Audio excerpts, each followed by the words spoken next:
Ser podcast. Hola, ¿qué tal? Marvel vuelve a la carga con los superhéroes y con un Capitán América negro. En este episodio hablamos con Anthony Mackie de cómo es ponerse al frente de esta nueva etapa de la franquicia y de las lecturas políticas que se pueden hacer. Regresa a los cines Bridget Jones, ahora viuda y lidiando con las aplicaciones de citas. Y llegan dos estrenos muy interesantes del cine de autor, la italiana Vermiglio y la noruega La Tutoría, que firma el nieto de Bergman. En televisión nos divertimos con el reinado más corto de la historia de España, con Cristóbal Garrido y Adolfo Valor. ¡Acción!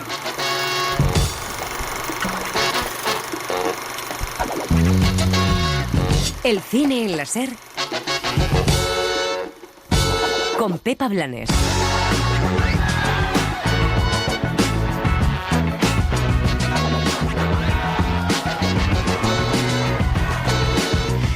Desde Berlín y a pocos días de las elecciones en Alemania, en un festival que desde la última década intenta abrir debates y nuevas miradas sobre el mundo a través de la cultura, es importante entender que el cine y la cultura es aquello que permite construirnos una y otra vez. El cine alemán permitió a un país superar uno de los traumas más duros y complejos, como fue lo ocurrido aquí durante la Segunda Guerra Mundial, y décadas después el cine contó la división de un país y la Guerra Fría. Hoy es el cine europeo el que mira a la inestabilidad de las sociedades y advierte del peligro de derrumbar las estructuras democráticas y de acabar con el arte. Eso puede pasar si llega la extrema derecha al poder, que es malo por muchas razones.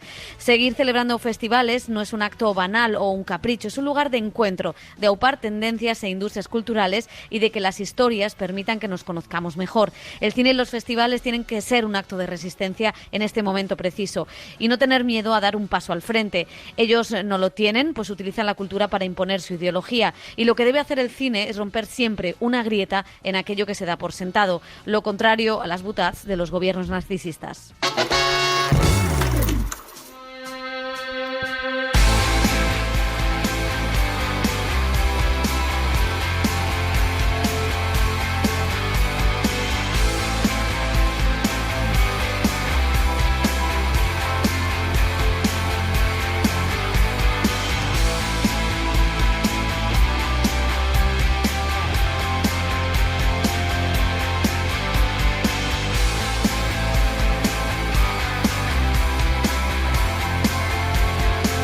Pues nuevo episodio del Cine en la Ser con la vuelta de viejos personajes muy conocidos en un momento donde la industria de Hollywood parece que está haciendo repliegue de todos esos avances en materia de igualdad que se habían realizado.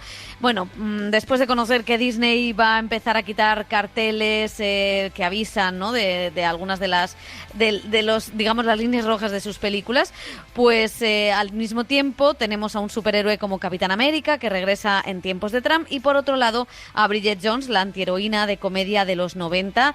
Así que con este panorama nostálgico vamos a empezar. Elio Castro, José Manuel Romero, ¿qué tal? ¿Cómo estáis? Bien. Muy bien. Aquí. Aún la resaca de los Goya superada, mirándola con nostalgia todavía. Creo que todavía seguimos en esa gala. Sí, un poco. Sí, seguimos un poco todavía en esa gala. Tenemos que resetearnos para prepararnos para la siguiente gala, que ya está. Es atrapado en el tiempo, y ya, ¿no? preparando a ver los BAFTA este fin de semana, si nos dan alguna pista de la emocionante carrera de premios, y ya, pues la verdad que un poco preparando el cuerpo para los Oscar, pero antes de todo hay festivales, tú estás en Berlín, hay estrenos, o sea que hay mucho que comentar. Qué bonito Berlín. Qué bonito Berlín bajo la nevada inmensa que nos está ofreciendo estos días. Con lo que a ti te gusta la nieve. Esto es Siberia, pero la verdad es que está siendo un festival interesante porque tiene una nueva dirección, a punto de salir las elecciones en Alemania, donde la cosa no pinta demasiado bien, y un festival que intenta pues sacar pecho y mostrar que otro país es posible, aunque hay bastante pesimismo por aquí, que es un poco el pesimismo que viene de Estados Unidos. Hay muchos norteamericanos, entre ellos Todd Haynes, que en la rueda de prensa de inauguración es el presidente del jurado, y bueno, pues decía que son tiempos muy, muy trágicos y muy difíciles. No mencionaba a Trump, pero todo eran alusiones a esas decisiones tan rápidas que está tomando el nuevo presidente de Estados Unidos, y que, como decíamos, pues también afectan a la industria del cine, o empiezan a afectar a la industria del cine. Empresas como Google o Amazon ya están quitando algunos de los programas de igualdad porque el presidente Trump ha amenazado con hacer una investigación a fondo fondo porque pueden vulnerar las enmiendas de la Constitución, y parece que Disney es una de las primeras en el cine en sumarse a esos cambios, o sea, que ahí está esa empresa. Y de hecho vamos a empezar con una película que pertenece a Disney, es de Marvel, la de superhéroes. Debo reconocer que aún no me acostumbro a su nuevo aspecto. Decían, o te quedas sin bigote o sin elecciones.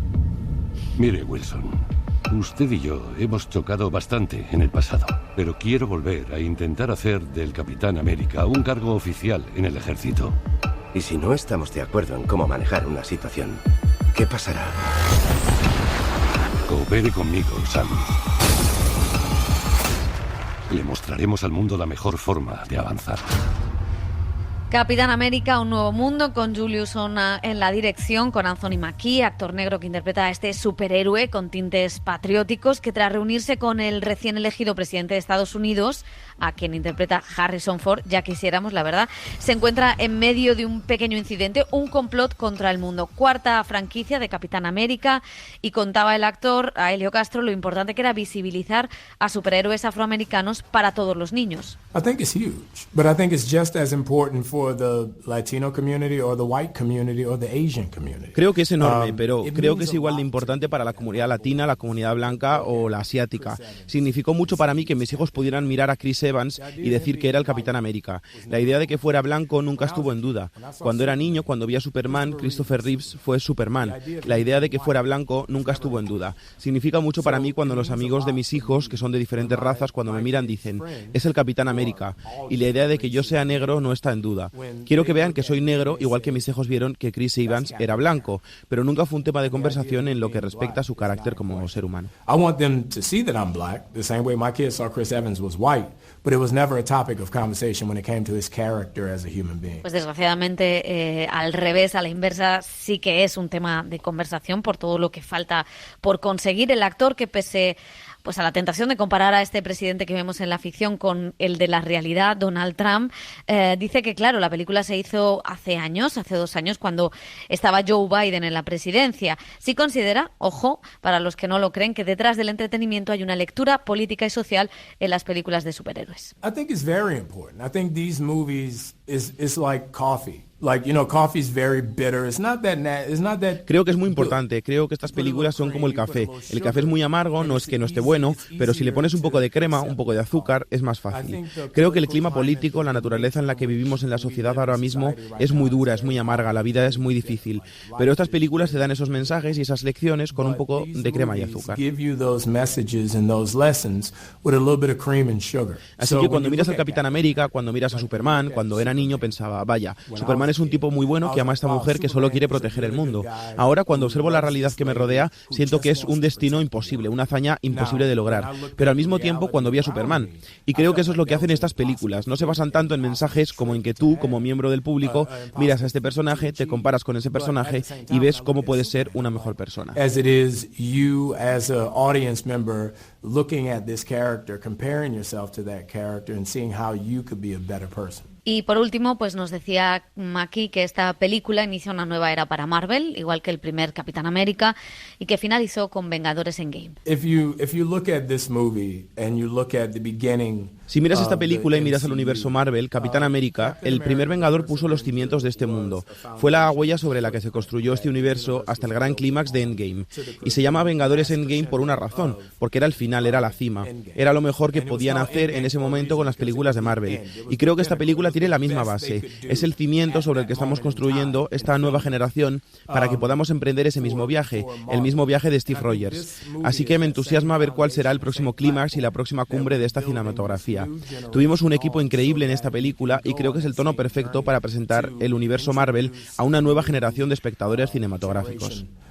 Film audiences to the MCU. Bueno, pues la película también tiene una dimensión diferente porque, como decimos, está Trump en la presidencia y ha tomado medidas contra muchos ciudadanos de origen latino, contra muchos migrantes a los que está devolviendo a sus países de origen. De eso hablaba precisamente uno de los actores de la película, Dani Ramírez, de esa contradicción de tener un papel importante como latino en la película, pero también del trato que el país está dando a sus compatriotas. Es un momento muy poderoso como ser latino y que esta oportunidad me la den, porque no era algo que pensaba que era posible, especialmente empezando a actuar. No había historia donde veía que podría tener un personaje que con tanto impacto como tiene Joaquín. Entonces para mí está lleno de ilusión y de esperanza de que sea el principio de un cambio grande en el mundo del cine. En Miami crecí con muchos amigos que no tenían documentación. Tengo familiares que se fueron, se regresaron a México por la misma razón. Entonces sí, y tengo familiares y amigos que también en el otro lado piensan que están impactados en los dos lados. Es muy difícil conectar una película con lo que está pasando en la realidad, entonces no pienso que esta película sea la respuesta de lo grave que está pasando en los Estados Unidos. Entonces ver lo que está pasando obviamente ya ha pasado antes y con menos prensa sobre la situación, pero ahora se siente como si es estratégicamente algo que está hecho más público para dar más impacto y duele más. Bueno, pues ahí escuchamos a los dos protagonistas de la película, con los que estuvo Elio Castro. ¿Qué te ha parecido esta nueva entrega de Capitán América? Bueno, pues una más de los superhéroes, ¿no? Después de llegar a los Vengadores Endgame, que fue el culmen, ¿no?, de la saga de los Vengadores. Y yo creo que están intentando, pues eso, crear nuevos personajes que atraigan a las nuevas generaciones.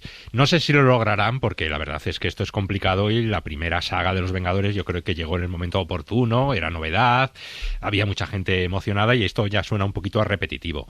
Y en cuanto a todos esos mensajes políticos, evidentemente la película pues también tiene con cuentagotas algunos mensajes políticos. Vemos a un presidente que tiene un lado oscuro, ¿no?, que es Harrison Ford, que es muy atractivo de ver en un personaje semi-negativo, aunque el personaje ya estaba, ¿no? Porque como él. Como él, ¿no? Que el personaje que interpreta ya lo había hecho William Hart, ¿no?, en películas anteriores. Pero en fin, que accede a la presidencia, tiene este lado oscuro que, aunque bueno, ya todo el mundo se lo imagina, no lo voy a decir. Y luego pues hay un nuevo mineral y están los países a ver si colaboran entre ellos para usar este mineral, o hay alguien que se aprovecha de eso. O sea que también eso está hoy en día en los periódicos, en los medios de comunicación, con todo el tema de Groenlandia. Y dicho esto, pues bueno, pues la película yo creo que hay que ser muy, muy, muy, muy, muy fan para disfrutarla, para pasarlo bien. A mí yo vi primero 20 minutos y luego la hora y medias restante, pues se me ha hecho un poquito bola. Pero en fin, yo no soy un espectador tipo para este tipo de películas. Vale, sí, yo tampoco. Yo tampoco. No, pero sí que yo fui más fan de muchas de las películas de la década anterior. Ya decir década anterior parece un siglo, pero es la década donde el cine de superhéroes, ¿no?, lo petó en taquilla y hacían esas enormes audiencias y entre el público. Y sí que tengo bastante curiosidad por cómo reacciona esa nueva generación, si está o se la espera de espectadores, y si realmente esta película es el inicio, el reseteo de una nueva era para Marvel, que terminó en 2019. Tuvieron suerte justo antes de la pandemia con esa traca final que fue Endgame, película que hizo una barbaridad de millones, y después con la pandemia y demás han dado un poco palos de ciego con películas más irregulares que en taquilla siguen haciendo dinero pero no a la altura de la que se espera, y también con la inclusión de Disney Plus de muchas series, el multiverso que exigía un poco que vieras todo para que estuviera conectado y no te perdieras todos los huevos que te dejaran. Y realmente habrá que ver si esta es el punto de inicio de algo nuevo, realmente nuevo, o no, o si siguen estirando tramas, personajes, aunque los reciclen, y si el público responde. Es interesante para el cine de los próximos años. Sí, yo en cuanto al Capitán América, fíjate que dentro de pocos años, dentro de 20 años, casi nada, se va a cumplir el centenario de la aparición de este personaje en los cómics, porque nació en 1941, en plena Segunda Guerra Mundial, que haya tenido esta vigencia, ¿no?, y que haya pues enganchado a tantas generaciones, primero en los cómics, luego en series a lo mejor de televisión, en las películas. Es decir, que se encuentra, pues a ver si ahora se reengancha con este actor afroamericano, con este actor negro, y puede volver a enganchar, ¿no?, y cumplir el centenario como un personaje pues de la cultura popular, ¿no? Como sabes que va a salvar el mundo, siempre Claro, pues sí. Exactamente como el presidente de Estados Unidos. Bueno, vamos a dejar a los superhéroes y la testosterona y nos vamos a todo lo contrario. Un personaje que en los 90 puso patas arriba a la comedia romántica. Bueno, más bien en el 2000, en el inicio de los 2000. Hablamos de Bridget Jones, que saltó de una columna en el periódico a unos libros, los diarios, y después a la gran pantalla. Renée Zellweger vuelve ahora, una década después, a este personaje que le dio mucha fama, una legión de fans y también la posibilidad de habitar a una mujer imperfecta que soñaba, eso sí, con encontrar marido y que siempre la liaba. ¿Hubo sexo anoche? ¡Oh, sí! ¡Lo hubo! ¡Vale, lo hubo! Tuve una noche entera a tope de sexo increíble.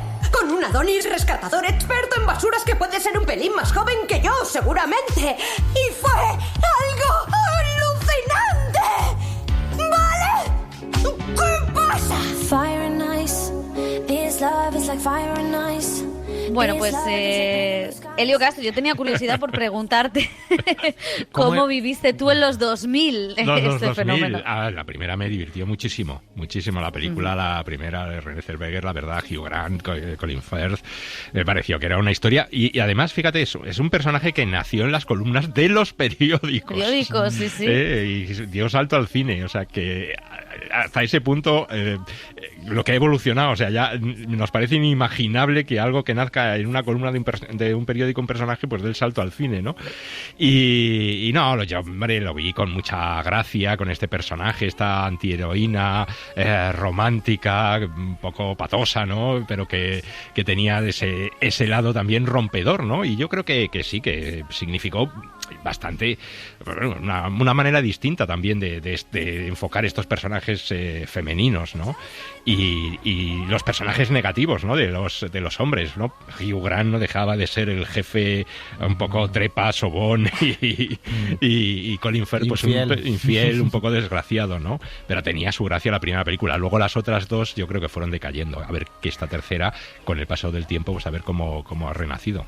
Pues eso es precisamente yo creo que el problema, ¿no? Porque Bridget Jones, hablabas de un personaje que nace en el periódico y tiene un recorrido muy similar al de Carrie Bradshaw en Sexo en Nueva York. Empieza en una columna en un periódico neoyorquino, aparece en la serie de televisión y después al cine, ¿no? Y es la misma cara, época, ¿no? Sí, es la otra cara, sí. Cara, ¿no? Son las triunfadoras porque eran mucho más delgadas y en Bridget Jones, si veíamos una braga faja en Sexo en Nueva York, siempre eran tangas de diseño, pero sí que de alguna manera representa ese espíritu en el que eran mujeres un poquito al margen, un poquito empoderadas, pero al final que buscaban al hombre perfecto y al hombre para toda la vida.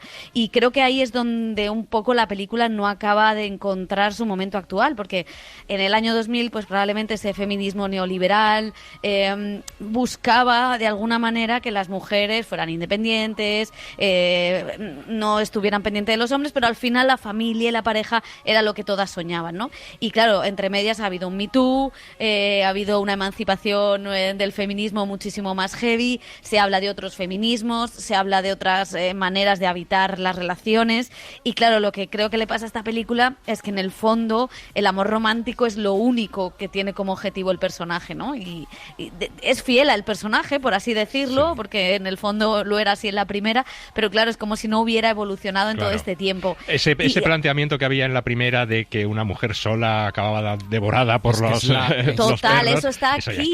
Claro. Es la culpa. Claro. O sea, es la culpa por ser tú soltera. Claro. Es tu de hecho, culpa, aquí, fíjate, ¿sabes? eso está hasta en el personaje de Hugh Grant, que cuando sale tiene un carisma arrollador como siempre.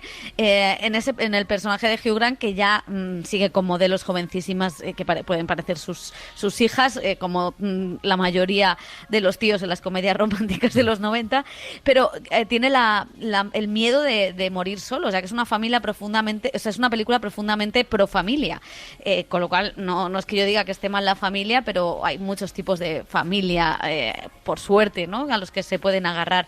Y luego todo el juego de una que podría ser, ¿no? El de una madre que tiene que cuidar de sus hijos, es viuda, esto no es un spoiler, empieza así la película, y tiene que hacerse cargo de esos niños, no puede más, no puede ni tener una cita, pues todo eso como que al final lo desaprovecha porque lo más importante es siempre no acabar siendo una solterona, ¿no? Y eso sí que es un poco machistilla además en esta película, la verdad.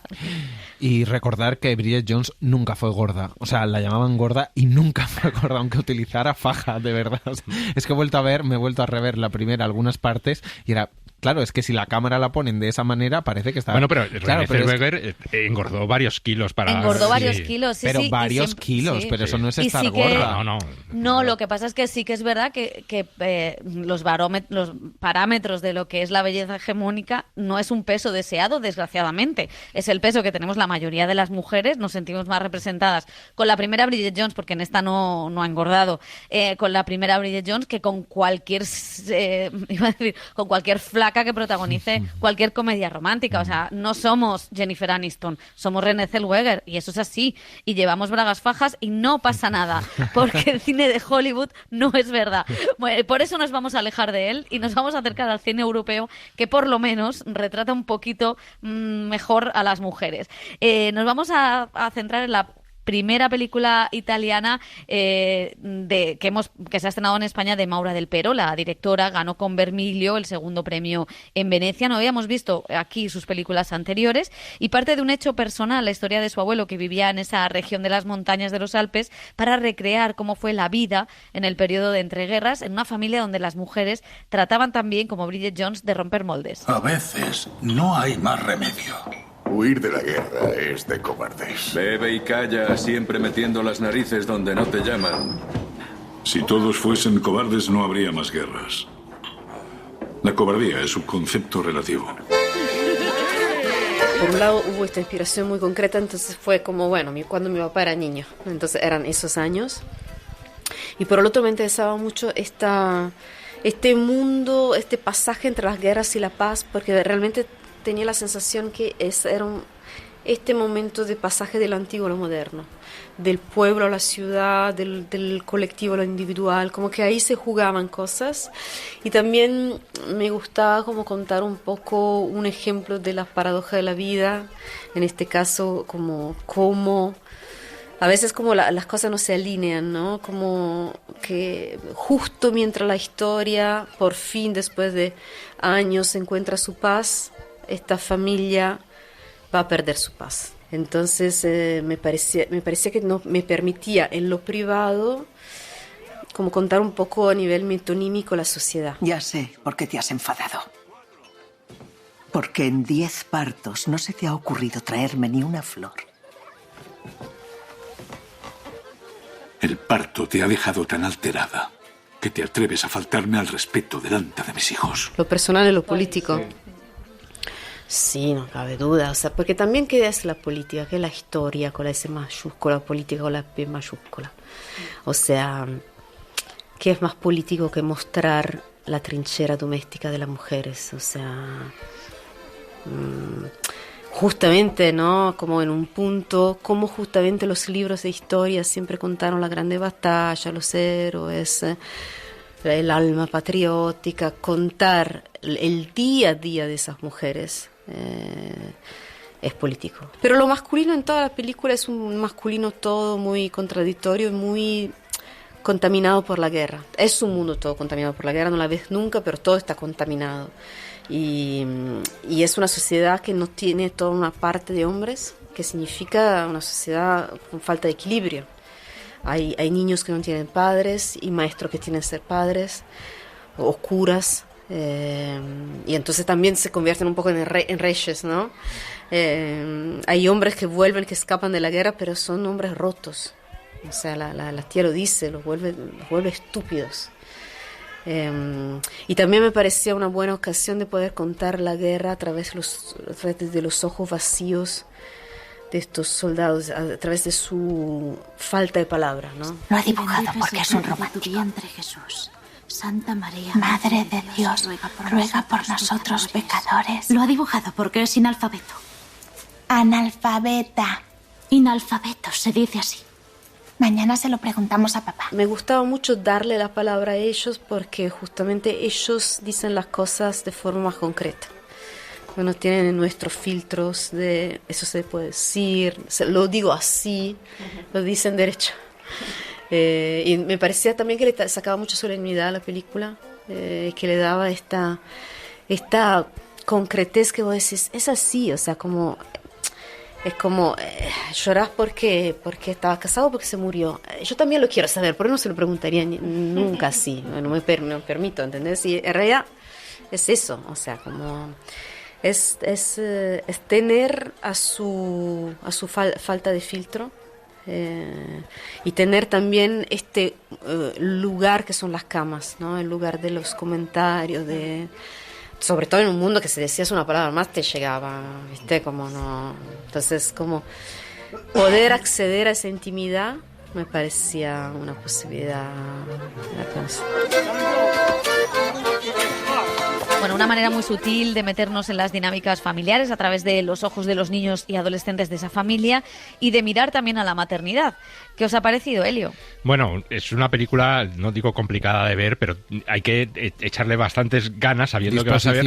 Disposición, porque es una película con un ritmo muy lento. La directora pues explicaba que es que en esa época y en ese lugar, pues claro, los ritmos son muy lentos, ¿no? A mí lo que más me gusta de la película es dónde la sitúa. La sitúa casi al final de la Segunda Guerra Mundial, en Italia, en un pueblo alejado prácticamente todo del frente. Llegan unos desertores y entonces te habla de hombres y mujeres, un pueblo donde los hombres se han ido, quedan niños, quedan ancianos, y cómo es un momento de ruptura. O sea, se intuye que va a ser un punto y aparte, va a comenzar una nueva era, ¿no?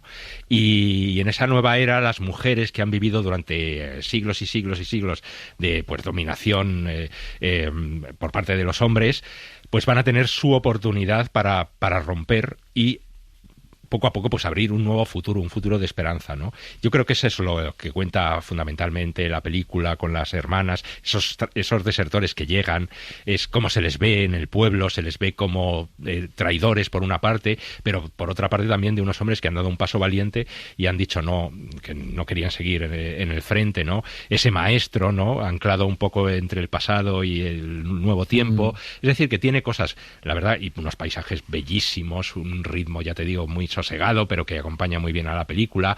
Todo sucede a lo largo de un año, ves los cambios de las estaciones, en fin, que yo creo que es una película que tiene muchísimas virtudes, pero que hay que ir sabiendo que vas a ver, pues eso, una película reposada, tranquila, muy... Total. Porque le cuesta mucho, o sea, de hecho le cuesta mucho entrar con los diálogos, ¿no? Sí. El inicio es, vemos esos paisajes, vemos a esa familia, cómo interactúa en la casa, pero realmente, bueno, es más sutil que explícita, cosa que está bien, es bonito, y además porque creo que tiene cosas muy interesantes. Por ejemplo, el personaje de ese abuelo, nos decía la directora, que ella repensaba en su padre y en su abuelo, que eran hombres pues progresistas, maravillosos, a los que todo el mundo les quería, hombres de la cultura, porque eran maestros, pero en el fondo nunca habían hecho nada en casa, ¿no? Y cómo repensar también quiénes han sido nuestras figuras masculinas, qué momento, cómo eran aquellos contextos, ¿no? Y cómo las mujeres de esa familia pues encontraban en la maternidad o en determinadas cosas su manera de salir adelante. Yo creo que es muy sutil, que quizás demasiado sutil, ese puede ser alguno de los problemas, y que tiene demasiadas capas a las que a lo mejor en un primer visionado cuesta llegar, ¿no? Pero creo que es como la experiencia de entrar en ese pueblo, también en ese contexto, ¿no? Donde se habla del fascismo sin nombrarlo, se habla de los desertores, se habla de si la guerra es valentía o los hombres tienen que ir a la guerra o se tienen que quedar, se habla también del acceso a la cultura, eso fue un drama también en España, solo uno de los hijos podía estudiar, ¿no? Y el resto no, ¿no? O sea, que creo que tiene como cosas muy interesantes, pero es cierto que quizá esa excesiva sutileza, ¿no? Te puede echar a un espectador medio. Sí, porque tampoco es una película excesivamente explícita sobre lo que quiere contar y cómo lo quiere contar, sí, pero no es lo que quiere contar. Y a mí eso quizás es lo que más me atrae. Yo creo que fue la gran revelación o sorpresa del Festival de Venecia, que siempre hay una peli italiana que sobresale sobre el resto, y ahí está, que estuvo en el palmarés. Y a mí sí que me gusta toda la coreografía familiar, ¿no? Entroncada un poco con un cine naturalista, pero desde otra forma, porque también está todo muy pensado a nivel de dirección y de puesta en escena. Es verdad que te cautiva y hay algo muy sensorial a la hora del paisaje, de cómo se desarrolla la vida de esta familia. Como comentaba Pepa, también tiene algo es una peli casi de la selección natural, ¿no? De esa familia, qué hijas pueden estudiar, quién nos podemos permitir realmente invertir en que pueda estudiar y quién van a estar condenadas a ser madres y cómo van a ser madres. Entonces sí que me parece como muchos temas muy interesantes, al igual que se una con ese periodo de entreguerras donde está cambiando el mundo, donde cambia la concepción de muchas cosas, esos hombres desertores que vuelven profundamente rotos, que aguantan los reproches y que incluso posiblemente sus familias, las que tuvieran antes, los han dado por muertos y deciden iniciar una nueva vida, con lo cual creo que habla también de como de un reseteo de esa época y de cómo cambiaban las dinámicas, y a mí me parece muy bonita cómo lo hace, cómo lo cuenta, porque muchas veces es sobre la mirada de los niños o de las hermanas, cuchicheando unas con otras, y creo que es una peli fantástica. Luego tiene una cosa que es Marta del Pero, de la directora, pues que viene del documental, ¿no? Y la película también tiene una vocación documental en cuanto a la recuperación de las canciones, de la música, incluso del lenguaje, es decir, que hay fases de la película habladas en dialecto. Los compañeros italianos no entendían la película. ¿no? En otras partes en italiano, ¿no? El maestro enseña a los niños el italiano, pero luego en casa pues hablan todos el dialecto. Uno de los desertores es del sur y no se entiende bien con los es esa diferencia del norte y el sur que es tan importante para entender lo que fue la reunificación italiana. Por cierto, Elio, mira, fíjate que vuelve Novecento pero en formato series. Esta no te la pierdas. Yo quiero perdérmela. Tiene una pinta espantosa. Netflix. Sí. Bueno, y antes de desviarnos, vamos con una película sueca de Halfdan Ullman Tondel. Es el nieto de Liv Ullman y de Ingmar Bergman, un nepo baby en toda regla, nepo baby europeo, eso sí. Debutó en Cannes con La tutoría, que es una especie de thriller psicológico que indaga en la familia y en la maternidad, pero también en el acoso escolar. Armand es un niño de 6 años que es acusado de un hecho grave a un compañero de clase, y el conflicto entre los padres y el colegio empieza a hacer emerger pues la culpa, la confianza o la verdad. Bueno, a ver qué tiene que contarnos una. Sí. En primer lugar, quería daros las gracias por haber venido tan rápido. Convendría empezar poniéndonos un objetivo. I mean, for me, we mirror the parents with the children. Queríamos mirar a los padres a través de los hijos. Los padres proyectan gran parte de sus propios asuntos, de sus propios traumas en sus hijos y en su respuesta a lo que han hecho sus hijos. Así que creo que fue mucho más interesante centrar la historia en los adultos, no en los niños. Y también estaba mucho más interesado en las reacciones de los padres, cómo están motivadas por el miedo. Me interesaba mucho más la forma en que la escuela lo manejaba, también impulsada más por el miedo que en las reacciones de los niños ante esta situación. Quisiera que pudiéramos llegar a una especie de acuerdo sobre cómo proceder y que salgamos de esta aula con la mente abierta. I think it's also important to talk about because, Es importante hablar de esto porque todos los informes de científicos e investigadores que leo dicen que es muy natural. Es muy importante hablar de ello, pero, por supuesto, como adultos, nos hace sentir muy incómodos. Y también es difícil decir cuándo solo hay juego y cuándo hay un comportamiento más perturbador. Y ese es uno de los conflictos de la película. ¿Es juego o abuso? Todo empezó cuando el encargado de la limpieza encontró a Jun llorando en el baño de los chicos. Estaba llorando y tenía un pequeño rasguño en la cara. I mean, for me, it's a film about prejudice also, and también es una película sobre los prejuicios. Y en nuestra sociedad tenemos una relación muy inquietante con las celebridades. Siento que los amamos, pero los odiamos y queremos estar cerca de ellos, pero también queremos vencerlos. Con la última escena quería mostrar cómo estamos obsesionados con las celebridades, pero también quería mostrar su perspectiva. Ella lo disfruta al principio, disfruta de la atención, disfruta de las caricias y el cariño, pero luego eso se vuelve abusivo. Me pareció muy natural en una película sobre los prejuicios convertirla en una figura pública, porque tenemos tantos prejuicios sobre las figuras públicas que pensamos y utilizamos lo que sabemos para inventar una historia completa sobre quiénes son o quiénes no son. No es algo extraño en niños pequeños, pero aún así nos pareció que valía la pena reunirnos para hablarlo entre todos. I have a really eclectic taste, but of course Buñuel is Tengo gustos muy eclécticos, pero por supuesto Buñuel es muy importante para mí. Y para esta película en particular, El discreto encanto de la burguesía y El ángel exterminador son dos de sus obras que me han inspirado. Creo que trata la sátira de una manera revolucionaria porque la hace muy seria, lo cual me encanta. Y sí, estoy muy influenciado por él. Me ha influenciado mucho también una ópera prima muy radical llamada La angustia del miedo, de Gerald Kall. Es un debut increíble, sorprendente, totalmente radical. Deberías verla si no la has visto. También me ha marcado Spielberg, Suspiria, Thomas Vinterberg con The Celebration, Lars von Trier y una directora sueca llamada Isabella Eklöf, que hace un cine nórdico realmente innovador. He tenido muchas inspiraciones diferentes. So yeah, a lot of different inspirations.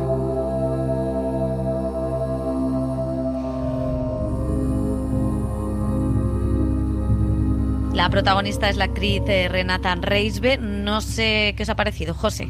Bueno, creo que es un thriller, tiene cosas muy interesantes, es tenso, es intenso, es incómodo por momentos. Para mí es demasiado críptico, entiendo lo que quiere hacer, ¿no? Porque no le interesa tanto el hecho de lo que ha pasado entre esos dos niños, que es un hecho que entra dentro de los tabús sexuales que con niños pequeños en una escuela no se sabe gestionar, tampoco los padres saben gestionarlo, y se centra sobre todo en esa...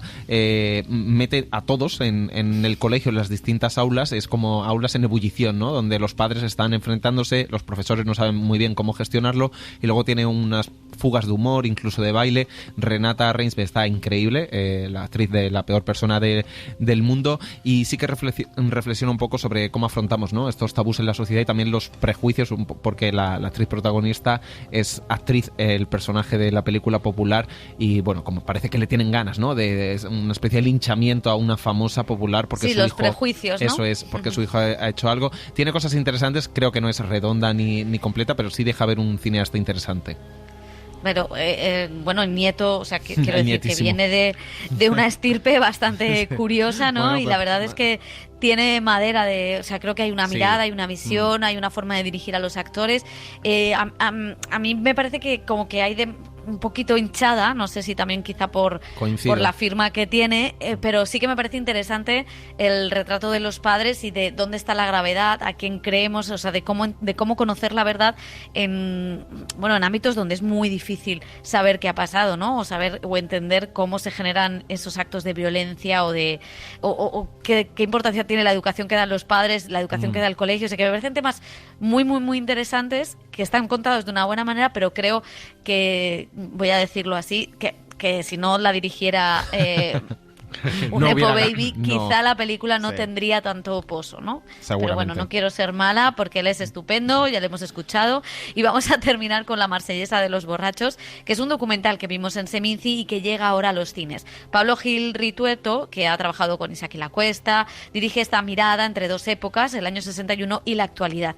Y es que en los 60 un grupo de antropólogos italianos vinieron a España de manera clandestina para grabar y guardar las canciones de la resistencia antifranquista. 60 años después, de la mano de uno de los supervivientes de ese grupo, se recuperan algunas de esas grabaciones inéditas con ayuda de músicos como Nacho Vegas o María Arnal. Questo libro, come è dichiarato nella prefazione, è frutto di una spedizione compiuta in Spagna per un mese del 1961. Il nostro strumento di lavoro obiettivo è il registratore. Carol, solo llevamos 20 años y estamos hartos de aguantar. Sí, yo tenía la idea de trabajar sobre un archivo sonoro y estábamos investigando diferentes archivos sonoros que finalmente no fructificaron, y un día en una librería de viejo compré este libro, compré El cancionero de la resistencia, de la nueva resistencia española, y en el prólogo, en la edición uruguaya, explican, ¿no? Después de 3.000 kilómetros de viaje por España, regresamos a Turín con 9.000 pies de cinta que dieron pie, ¿no? a este libro. Y bueno, esto despertó mi curiosidad de tirar del hilo y decir, bueno, ¿y dónde están estas cintas? Giovedì 29 giugno 1961. Il nostro viaggio è stato preceduto da un giro preparatorio di contatti con l'emigrazione spagnola in Francia e in Svizzera. Y teníamos también la intención de no quedarnos solamente en el pasado, ¿no? Que no fuese una historia de un pasado mítico, un pasado épico, un pasado mejor, sino idealizado, sino de interrogar este archivo y ver qué nos decía a nosotros también con cierta ingenuidad como la que tenían ellos, ¿no? Hace 60 años cuando vinieron a España, que nos decían ahora esas canciones a nosotros. Para nosotros era importante ponerlas en diálogo con el presente. Y nos parecía interesante que nosotros fuésemos una especie de trasuntos de aquellos jóvenes de Cantacrónaque y tratar de recorrer España y mirar España con los ojos con los que ellos lo miraron en ese momento. Las calles, los gritos ya llegan a los cielos donde se gobierna y son tiempos borrascosos que traen las lágrimas a los ojos.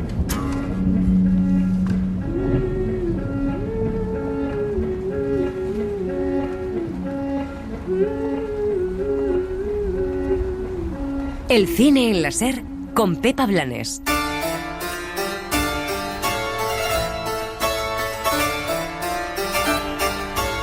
Las series.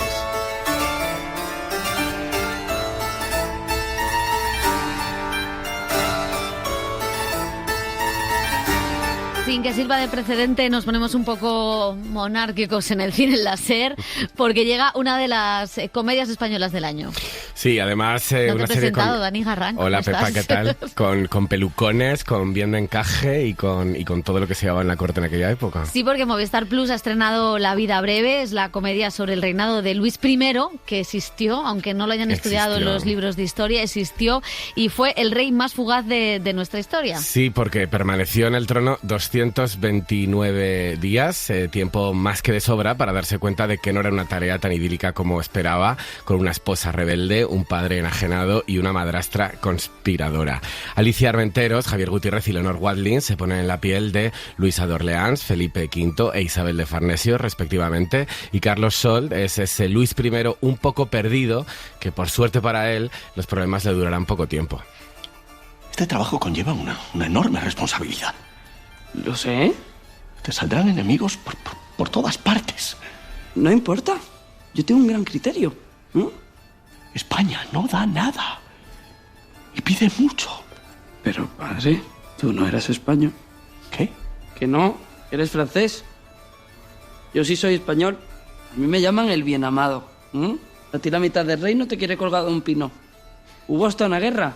¿La recuerda? Bueno, pues para comprobar el rigor histórico de esta serie hemos invitado a sus creadores, a Cristóbal Garrido y Adolfo Valor, viejos amigos del programa. ¿Qué tal, cómo estáis? Amigos y fans. ¿Qué tal, chicos? ¿Cómo estáis? Otra cosa. Ya sabéis Ahora que... otra cosa, además de Quinótico, el programa de Radio Nacional... Pero esto siempre es lo primero. Lo primero. Acabamos de empezar la semana de promoción y para nosotros esto es como la mascleta. La mascleta. Bueno, para mí empieza lo gordo. Me alegra lo de la mascleta. Para nosotros queríamos liarla muy gorda, queríamos venir como trajeados, algo como tal, pero al final... Pero Cristóbal ha dicho, es que no, es la radio.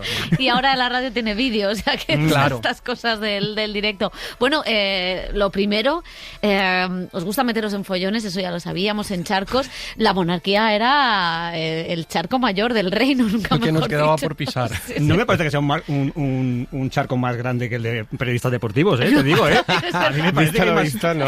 Me parece que hay más poder en Sí, otro, porque en otro Luis I no puede venir a decir que no haya, que no siga la cosa.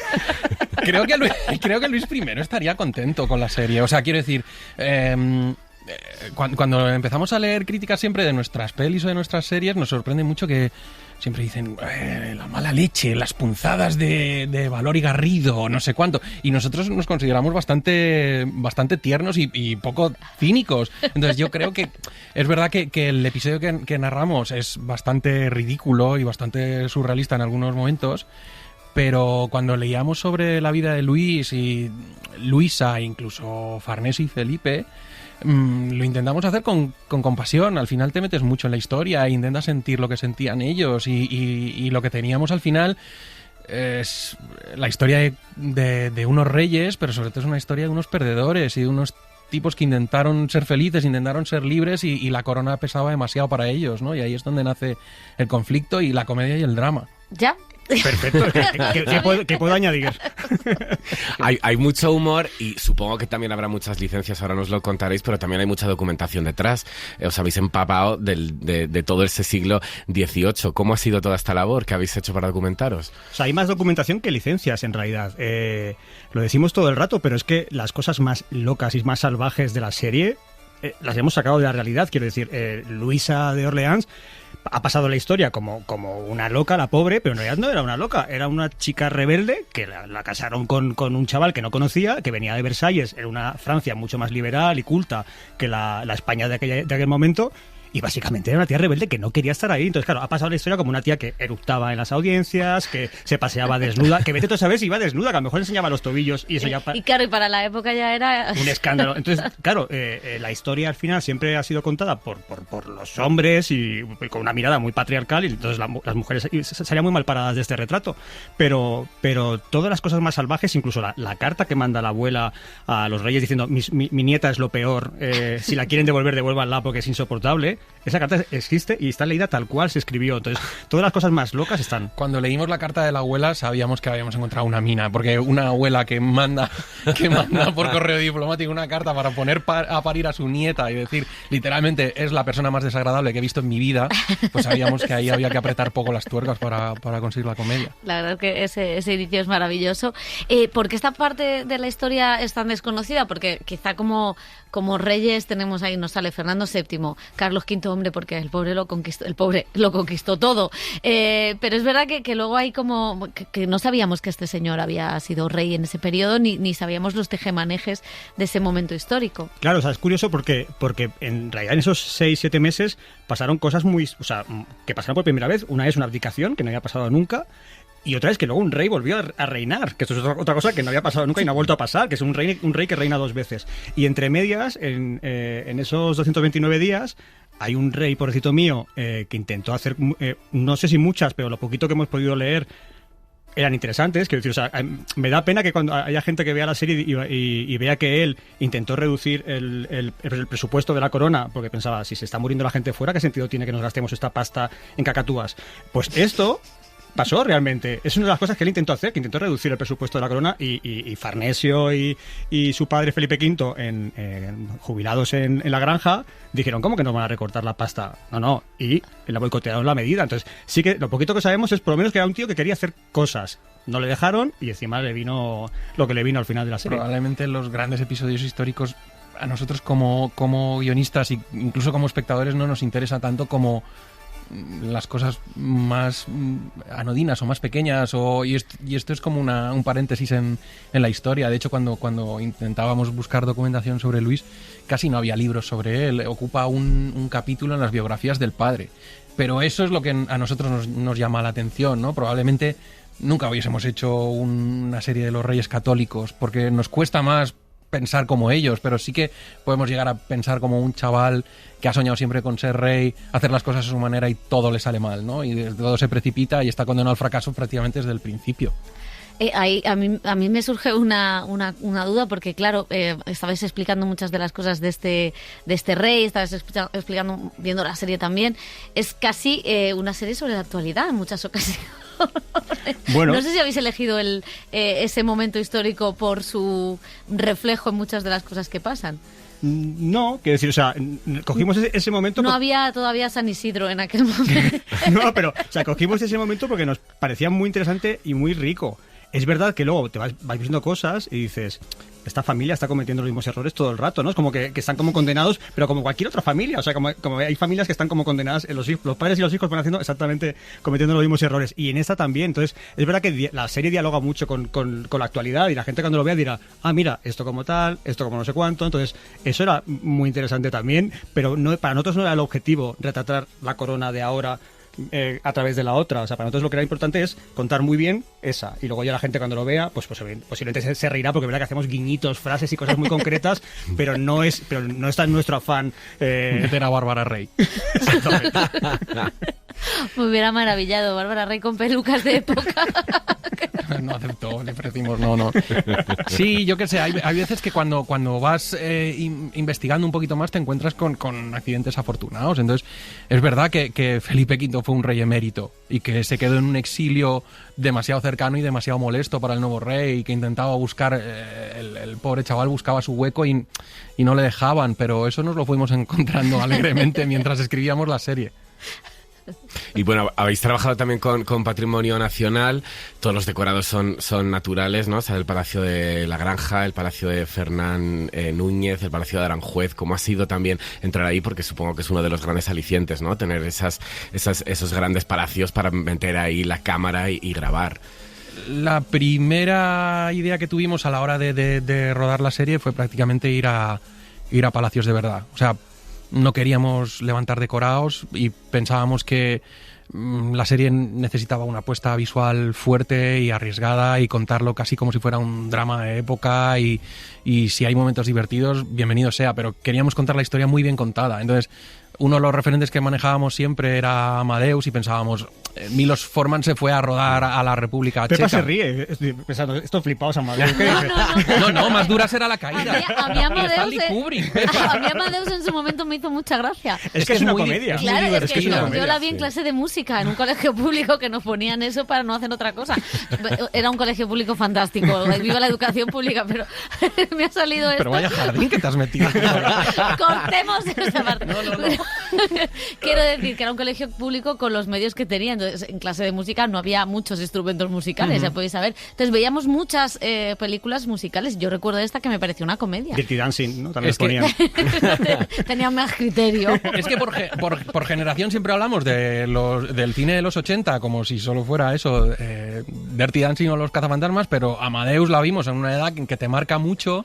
Y no sé por qué cuando empezamos a probar la peli pensábamos en ello, y de hecho Javier Gutiérrez, Felipe V está visualmente como muy emparentado con Salieri, lo queríamos muy cascado. Felipe V no se vestía, iba siempre con su uniforme de cazar, estaba obsesionado con la caza como todos los Borbones, y el tío no se cambiaba y lo queríamos muy churretoso, siempre estábamos deseando el momento en que se quite la peluca, tenemos que verle como muy ajao, y pensábamos en Amadeus y tal, y cuando empezábamos a preparar la peli dijimos, joder, Milos Forman recreó Viena en Praga, y nosotros que tenemos aquí los palacios de verdad y que están bien conservados, vamos a intentarlo. Y nos pusimos en contacto con Patrimonio y sorprendentemente nos dejaron ahí a ir a rodar, y te da un poderío visual que nunca conseguirías en un estudio, claro. Podríais haber hecho, bueno, como Jacques Audiard, México en Francia, no hubiera pasado. Bueno, hemos hecho Versalles en huertas. O sea que... Y mira qué contentos han quedado los mexicanos. Están encantados de la vida todo el mundo con esta película. Bueno, también es muy interesante la figura de las mujeres, que es verdad que siempre se dice que las películas de época los personajes femeninos eran malos porque la época era así. Vosotros dais una vuelta a eso, porque tanto el personaje de Leonor Walting como el de, ahora no recuerdo, Luisa d'Orleans, es bastante, o sea, son bastante poliédricos en ese sentido. Sí, es lo que te decía antes, que al final la historia es muy injusta con las mujeres, sobre todo, quiero decir, porque tú haces un repaso de los reyes, y algunos son muy buenos reyes y otros son eran un poco bobos, eran ingenuos, estaban manipulados por sus mujeres que eran muy malas, ¿no? Es como siempre hay un retrato un poco de ellas como si fueran todas unas intrigantas y unas trotaconventos, ¿no? Pero de repente en este caso, nosotros leyendo sobre Farnesio decíamos, era una tía súper lista, súper preparada, que se echó el reino a sus espaldas y dijo, si tengo este mamotreto que es incapaz de dar ni una charla porque le daba ataques de ansiedad, y el pobrecito mío se escondía literalmente detrás de las cortinas,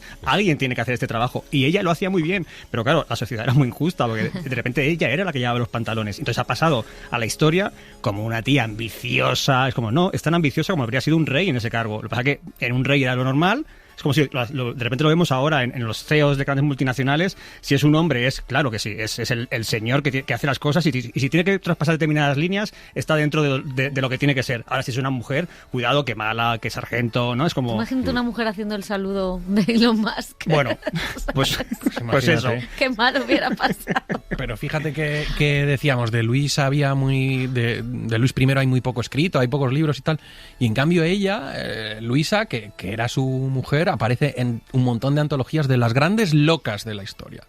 Entonces empiezas a leer y dices, un momento, exactamente ¿Por qué era loca? Si escarbas un poco, era una chica que era bulímica, probablemente lesbiana, tenía a lo mejor un trastorno de personalidad, tal, pero lo que le pasaba era que no había sido tratada como merecía, nos hablaba de salud mental, pero siendo su suegro, Felipe V, que estaba como las maracas, en cambio, él no sale en las antologías de grandes locos, ella sí.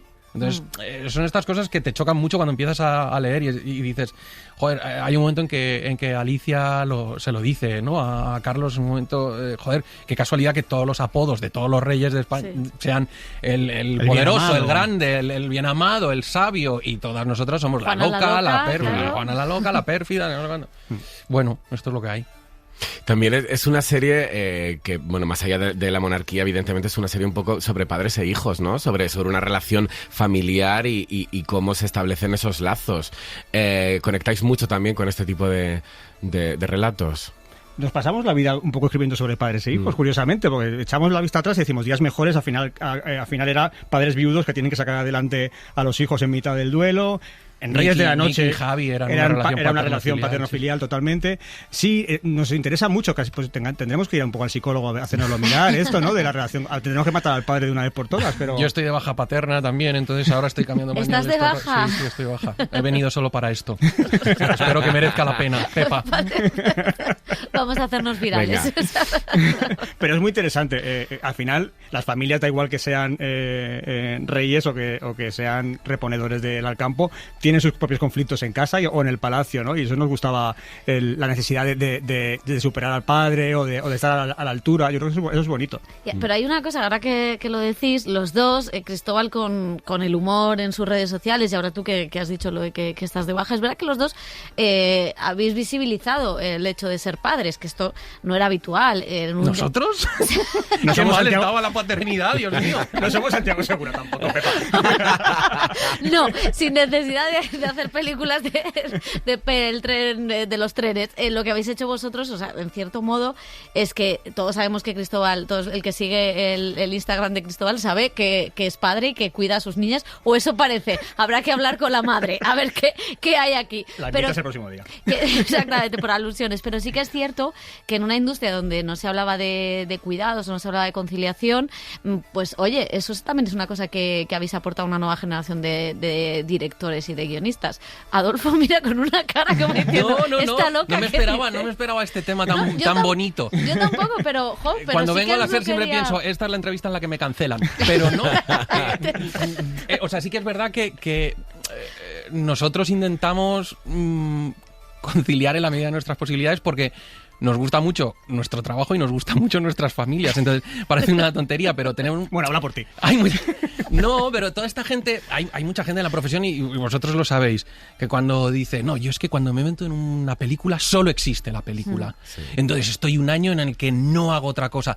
Y yo pienso, ya, pero es que yo quiero dedicarme a esto hasta que me muera. Me gusta mucho mi trabajo, entonces ¿qué voy a hacer? ¿Aparcar mi vida hasta que me muera? No tiene sentido. Entonces nosotros hacemos un esfuerzo y al final no es un esfuerzo, es que lo bonito para mí es cuando se mezcla el cine y las series y la vida, y entonces al final siempre te acuerdas, no, pues te acuerdas cuando estábamos rodando Días Mejores, pues tú fuiste padre, o yo me metí en una hipoteca, o acabamos de tal y nos fuimos de vacaciones a no sé dónde. O sea, creo que lo guay es poder mezclar las dos cosas, y hay un momento en que no sabes bien dónde empieza el rodaje y dónde empieza tu vida, ¿no?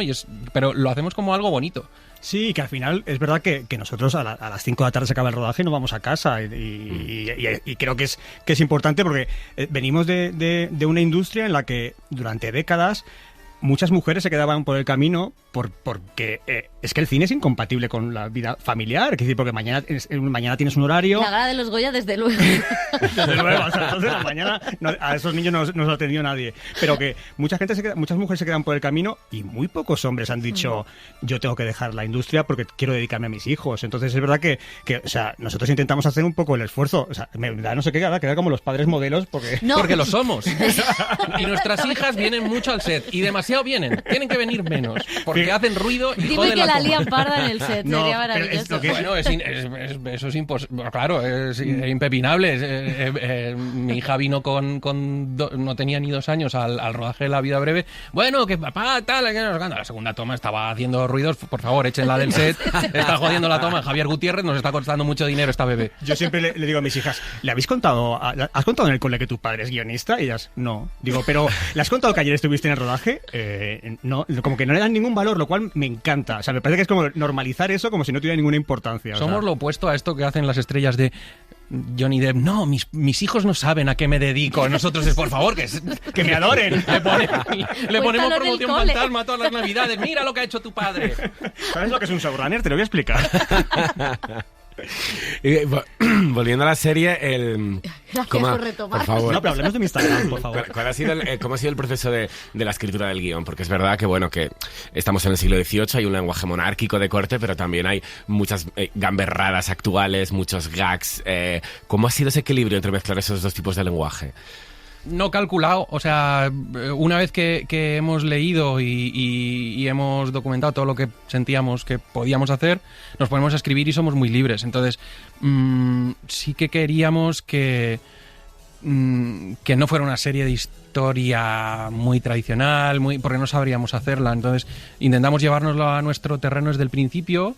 El primer episodio nos salió casi del tirón, lo vimos como muy claro todo. Hay un momento en el que Cristóbal dijo, oye, ¿por qué Luis no vuela en esta escena? Y entonces ahí hicimos clink, vale, hagámoslo, y a partir de ahora haces un pacto con el espectador que dices, vale, a partir de ahora ten cuidado, porque si pensabas que ibas a ver una historia clásica o una serie clásica, vamos a acabar con esas expectativas.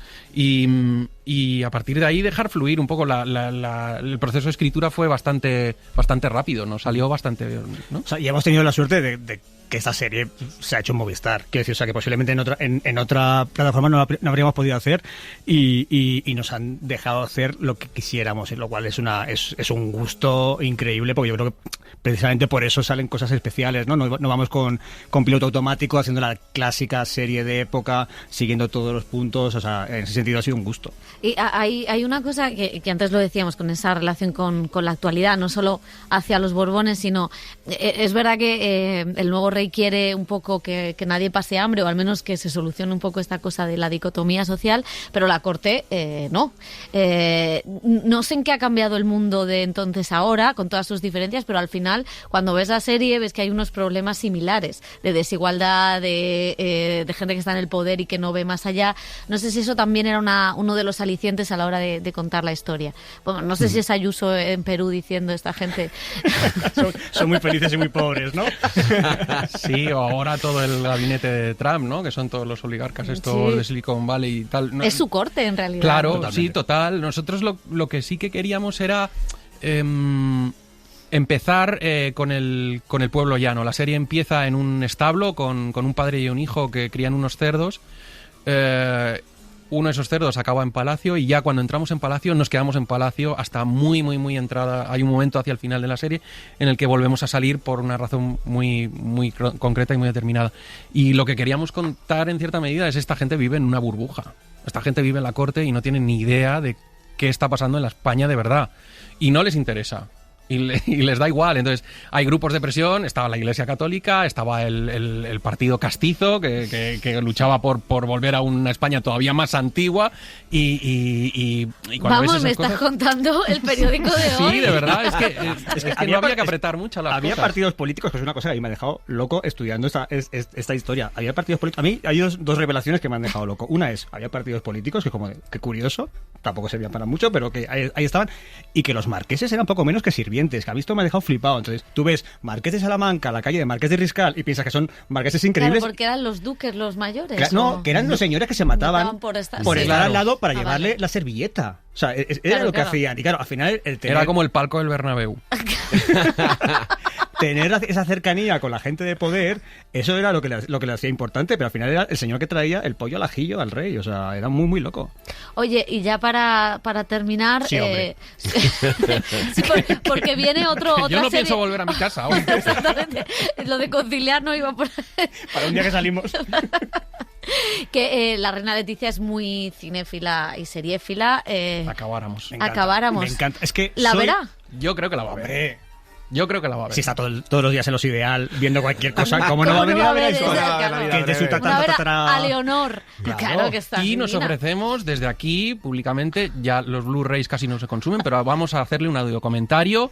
Cómo rodamos todas las escenas en directo. Cristóbal y yo nos plantamos un día en Zarzuela. Yo es que no soy monárquico, pero de verdad que soy genuinamente leticista. ¿Os acordáis cuando decían yo soy Juan Carlista? Que ¿dónde están escondidos los Juan todos Carlistas? estos? Que salgan. Pues realmente soy leticista, de verdad, que me parece como una tía muy interesante. Y cada vez que la veo que le acercan un micrófono, la veo como una felicidad, porque tiene tantas ganas de seguir comunicando, que es como yo cuando voy a los karaokes, de que agarro un micro y ya no lo suelto. Entonces, me cae muy bien y creo que la va a ver y le va a gustar y se va a reír. Además es muy cinéfila y sabemos que a veces va a rodajes y todo. Nosotros llegamos a pensar que iba a aparecer por el nuestro. ¿Contamos esto?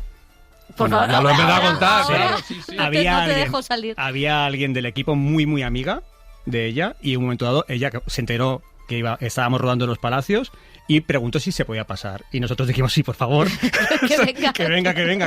Pero al final no se pasó, le vendría mal por agenda o lo que sea, pero estábamos Cristóbal deseando. empezó a gritar al equipo en alemán, a partir de ahora tenéis que comportaros, no me dejéis en evidencia. Pero al ese final día no fueron las niñas al rodaje. No, pero curiosamente ese día Adolfo no pudo venir al rodaje porque se tenía que quedar con la niña y le dije, Leticia viene. Y dice, dejo a la niña en el bar, voy corriendo. Volví corriendo como el de la isla de las tentaciones. ¿Cómo se llama? Volví corriendo. Montoya. No me creo que hemos pasado de Amadeus a la isla de las tentaciones como referencias. Atando el círculo. Yo descubrí quién era Montoya en Los Goya. Esta rima es terrible. Este fin de semana, porque Cristóbal me dice que soy un viejuno y que solo tengo unos referentes de Jean-Pierre Melville y tal, y a esta gente no le interesa, y entonces tienes que hablar de esta persona. Ya lo he colado. ¿Sabes cuándo dije tengo que enterarme de la isla de las tentaciones? Cuando María Guerra habló de Montoya y dije, si lo hace María Guerra, yo también. Pero hombre, si está hablando todo el planeta. Todo el mundo. O sea, como no, mira, llevamos toda la mañana de Junkets y nos están preguntando ¿qué otro periodo histórico querríais retratar? Y ahora pienso y digo, ahora la carrera de Montoya por la playa. Eso me parece que es historia de España. Claro. Siguiente tema, Carla Sofía Gascón, ¿a favor o en contra, Pepa? Exactamente. Pues, ¿habéis borrado tweets? Esta es la... Yo me fui. ¿Deberíamos? Yo no tengo redes ya. No lo sé, yo es que Twitter... Tú sí, te borra. Empieza a borrar. Yo a Twitter he llegado muy tarde, pero bueno, yo que sé, no quiero meter... No, es que no me voy a meter en un jardín que nos hemos creado. Claro, la pobre bastante... Es para acabar arriba. Llevo toda una alfombra roja de Los Goya evitando el pollón y llega Adolfo y lo primero que dice es... Escucha, necesitamos totales para redes. Escucha, Adolfo, vamos a hacer un reel. Reel de Carla Sofía Gascón, dentro. Adolfo sabe que la primera... ¿Dónde ganó ella el premio? En Cannes. Estabais todos haciendo el canutazo. Tenemos una foto con Carla. Bueno, yo tengo más, porque claro. yo en cada premio que he ganado me he hecho una foto con Carla Sofía, no me pues escondo. Cuando vi a Carla Sofía Gascón, le dije a Adolfo, esta mujer nos va a dar una fantasía increíble. Cuando dijo que le había llamado a Almodóvar... y que hizo esta cosa de, bueno, no puedo decir nada, pero me ha llamado. Este momento Cirti Rock que hizo, y dije, buah, esta es una fantasía. Cristóbal, donde pone el ojo, pone la bala con las porque era el relevo natural de Sara Montiel, como de estas actrices que han ido a Hollywood y luego vuelven contando historias loquísimas. Sara Montiel, Ana Obregón, Carla Sofía Gascón, heredera. O sea, no, es un poco, es que me parece que tiene el mismo linaje. Sí. O sea que a favor de ella, ¿qué más está ya? Pues exactamente, pues así acabamos La vida breve, no nos cancelen, que queremos seguir, que ellos son padres y nosotros aspiramos a seguir viviendo. Sí, por favor. Adiós. El cine en la SER con Pepa Blanes.